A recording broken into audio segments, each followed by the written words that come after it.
So Duke Nukem is in another lawsuit. Another one. Seems like he's in more lawsuits than he is video games anymore. But Gearbox is trying to get him from 3D Realms.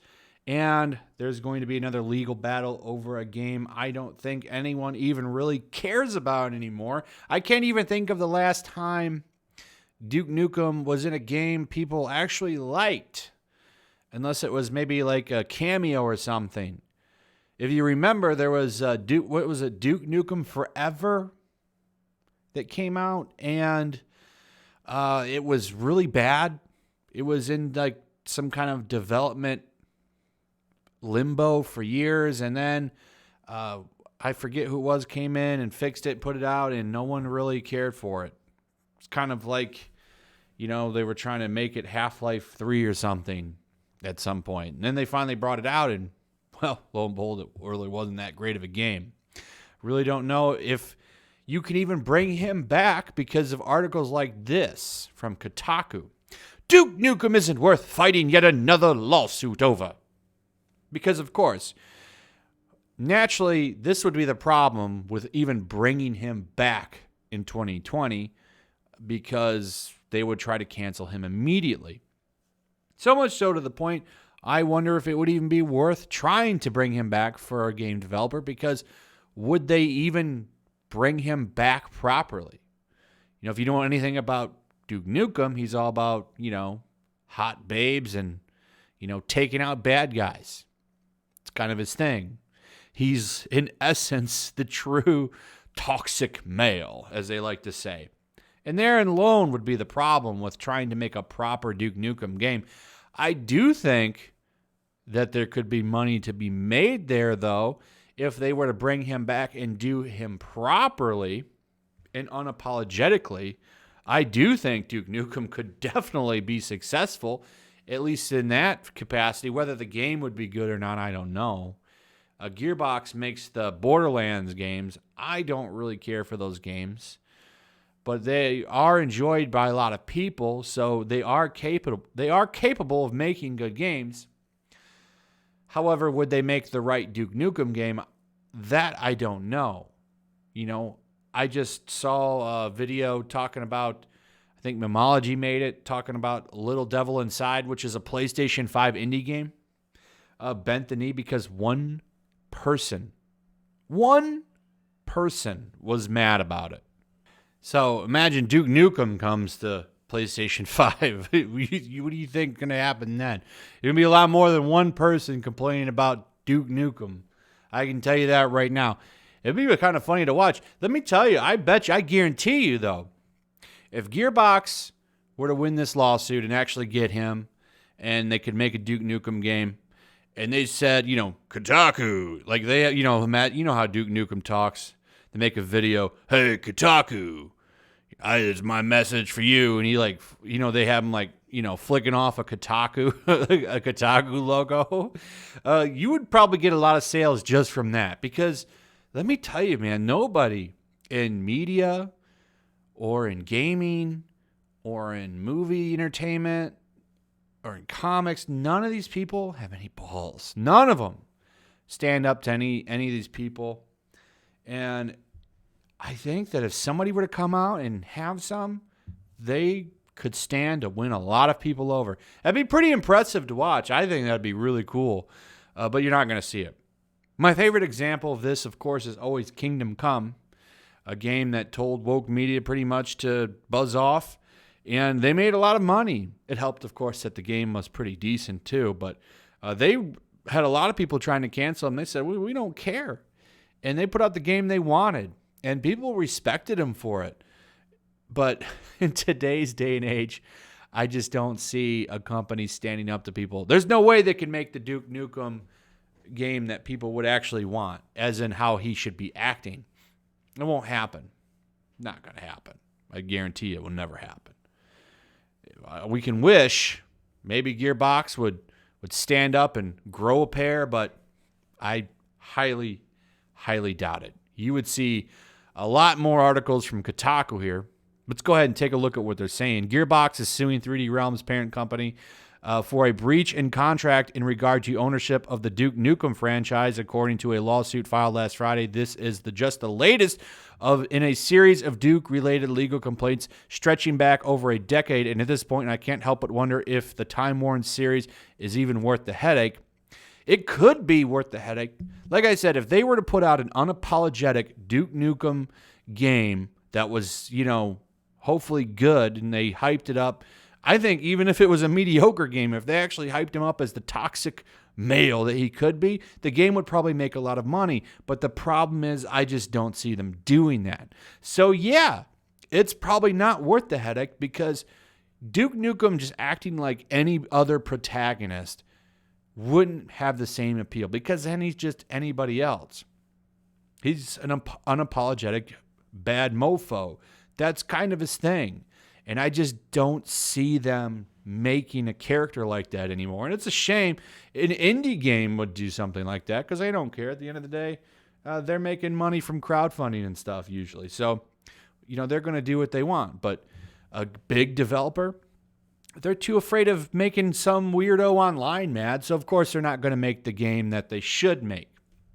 So, according to Digital Trends, Gearbox was supposed to obtain Duke Nukem free and clear of any copyright infringement when it bought the franchise back in 2010, but a recent lawsuit brought against Gearbox from original composer Bobby Prince after the release of Duke Nukem 3D 20th Anniversary World Tour showed that there was still unresolved liabilities.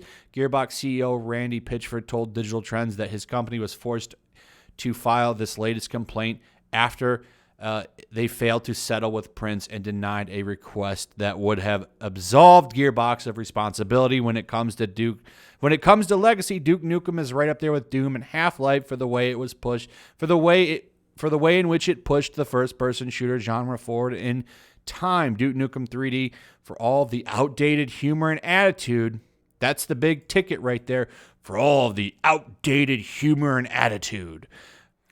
And therein lies the problem. That's the humor and the attitude is what made the character, and that's why people remember that 90s shooter so fondly. But what would happen if that game came out today? Kotaku, Polygon, probably IGN, all of these outlets that gave The Last of Us 2 44 perfect scores, well, they wouldn't quite care for that, would they?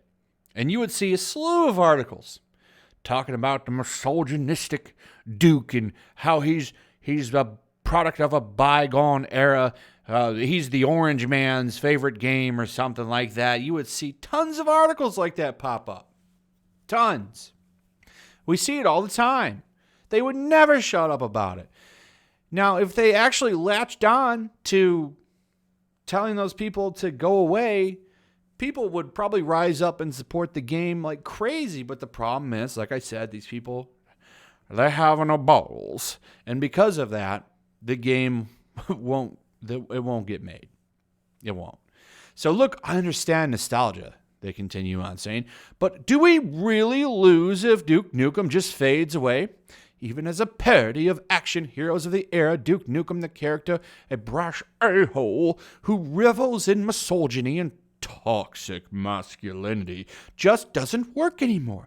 He's essentially the president of the United States if Ben Garrison comics reflected real life in any way, and from a gameplay perspective, I just don't see Duke Nukem, both the classic games and any future abominations Gearbox might produce could possibly bring to an already crowded ecosystem. I know it could bring if it's a decent game.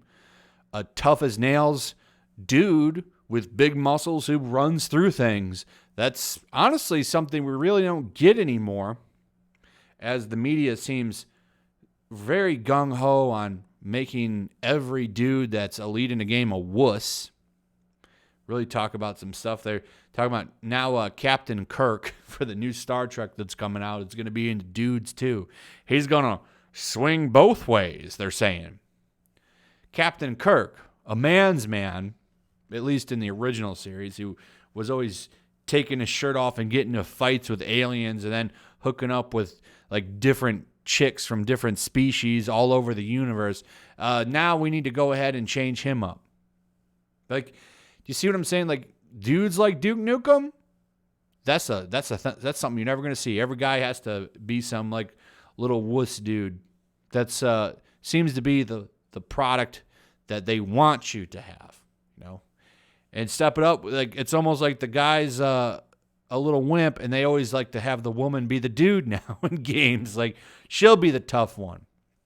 It's a real weird like gender flop that they do with all of the characters now. But yeah, they would love to see him fade away because maybe he intimidates them or something. I don't know. But anyway, by setting the stage for first-person shooters to come, the series has essentially contributed to its own death. The genre has expanded and evolved in such a way that the advances made by Duke Nukem 3D and characterization, sound design, and interactable environments seem paltry. I have nothing but respect for the original developers, to all of whom contributed to so much to video games in general, but it's hard to imagine what a new Duke Nukem game might bring to the table other than being a brand sophomoric fart bro humor that society has mostly left behind. Well, I got to tell you, there's a lot of pretty bland games that suck that come out every year. It really wouldn't make much of a difference if a terrible Duke Nukem game came out next year. The difference would be it would have a big muscle-bound toxic guy in it, and Kotaku does not like that, so therefore it must go. I mean, look what they call it. They call it sophomoric fart bro humor. And society has left that behind. Not really, just people in the cities and stuff. Like the guy who wrote this article, I would imagine, you know. So anyway, let's continue and finish this article. It says, while I do believe there are avenues to reviving Duke Nukem for the modern era, both in terms of its humor and gameplay, that would require levels of grace and ingenuity that Gearbox hasn't been known to possess. So, I mean, they could almost leave the character somewhat intact if they just demasculated Duke Nukem. Maybe made him the joke of the game. Then they could bring him back. But make no mistake, a Duke Nukem that looks like this, you won't ever probably see again. If you did, I would be really shocked. So, Pitchford told Digital Trends that Gearbox's recent complaint is more about goodwill than any minimal profit the Duke Nukem franchise might bring in these days. If the owner of the property recognizes that there isn't much to gain from putting Duke Nukem on life support, it might finally be time for everyone else to just let him go to the strip club in the sky, too. Because they want everybody to go there. But, yeah, I agree with the writer on one point. What's the point of bringing him back if you're not going to let him be who he is? There's no way they'll let him be who he really is. Let's face facts here and be truthful about it. Because, like I said, none of these companies, they don't have anything. They don't have any bowls, as you would say, right? They don't have any. They're not willing to lay it all on the table and stand up for their creation. They bend the knee quick. Like I said, Little Devil Inside, that little indie game for the PlayStation 5. They bent the knee because one person on Twitch that only has 3,000 followers complained about it. And they bent the knee on that game. You think Duke Nukem's going to be allowed to come back? I don't think so. And it's sad, isn't it? It's sad that we can't make that game and enjoy that game if you want to enjoy it. You don't have that option. Isn't that sad? It's kind of pathetic even. More so pathetic for the company that won't make it properly. You know, I don't know where it ends. I don't know if it ever will end. I mean, we just had the beer bug, which crippled media, crippled everything. And they're still scrambling over themselves to get super woke. It's crazy. They're willing to completely go broke for it. And it might just happen. Disney's taking out billion-dollar loans all the time, can barely stay afloat. It's pretty hilarious to watch, really.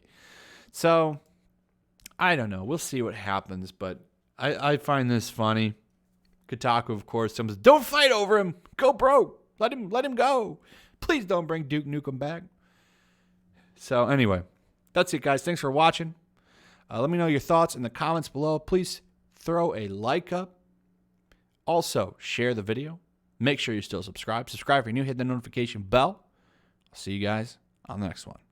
Peace. Also, if you want to help support the channel, check out my Teespring store. There's a link in the description. You can find some merchandise in there that you might want to check out.